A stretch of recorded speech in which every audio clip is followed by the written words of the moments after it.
Alors, on est présentement dans la section Devoirs ou Assignment de Classkick. Dans la version gratuite, on a le droit de créer jusqu'à 20 devoirs. Pour créer un devoir, on vient dans le coin supérieur droit, on clique sur le plus. On a alors trois options. Soit qu'on part d'une diapositive vierge, on crée notre devoir, on part d'un fichier PDF existant, ou alors on va dans la librairie de Classkick pour aller voir les travaux que d'autres enseignants ont créés.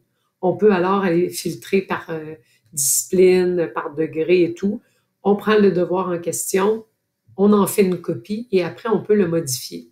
Donc, ça peut être très intéressant d'aller fouiller là. Là, j'ai pris prendre un PDF existant.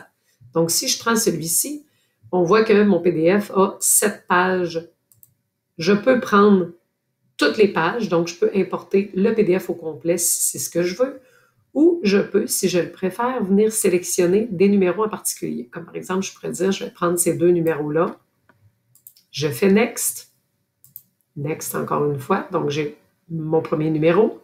Ensuite, j'ajoute un autre. Donc là, je pourrais dire, je prends toute une page ou encore une fois, j'ai cherché juste un numéro en question. Donc, mettons, je veux juste ça.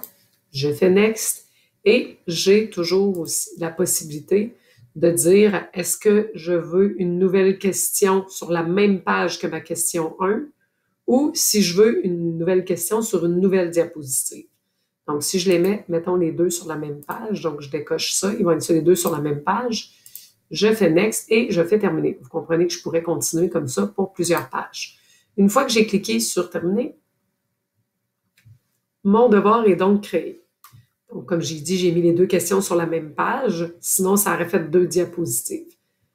Si je m'en vais sur ma page, vous voyez, les deux questions sont empilées une par-dessus l'autre, mais comme vous voyez, on peut aisément venir les déplacer. Donc, je peux les bouger, je peux les rapetisser. Alors, je viens cadrer ça de la façon que je souhaite.